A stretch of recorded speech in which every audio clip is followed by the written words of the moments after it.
Let's focus on a key decision in scleral lens fitting, when to use a spherical landing versus a toric or quadrant-specific haptic. With Maxim 3D's freeform platform, this choice is entirely in your control and crucial for achieving a stable, comfortable fit.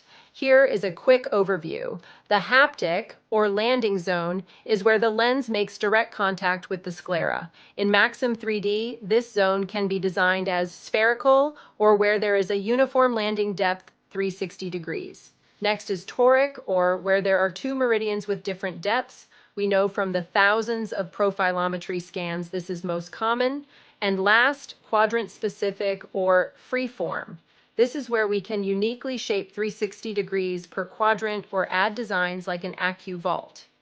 A spherical design may be ideal when the patient's sclera is relatively symmetrical and there is no blanching or edge lift in any quadrant after settling. The lens should stay centered and rotationally stable. The patient's comfort and clarity are consistent during all waking hours. While not as common anymore, this may be appropriate for low toric scleras or early-stage corneal irregularities.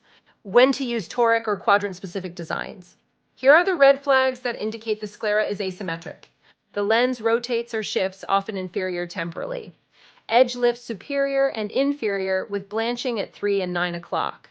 The patient complains of localized discomfort or midday fogging. There may be impressions or redness in isolated quadrants. These signs indicate the landing zone is mismatched and there is toricity on the sclera. Here are ways you can improve the fit. Increase or decrease the toricity as needed. Toric haptics are ideal when asymmetry exists on two planes or the horizontal and vertical meridians. Increasing the toricity will help stabilize any lens rotation as well as help centering the lens. Use a quadrant-specific or freeform design when the fit is more complicated or when there is localized misalignment. Freeform allows precise depth control in each quadrant without altering the rest of the lens. Maxim 3D lets you make these refinements quickly, building from your original trial data. Why it matters.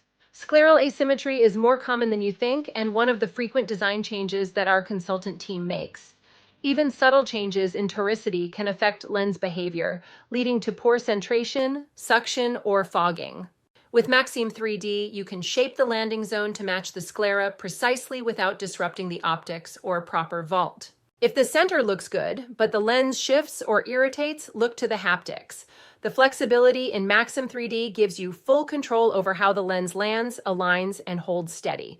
Upgrade when needed, localize adjustments, and let the landing do its job.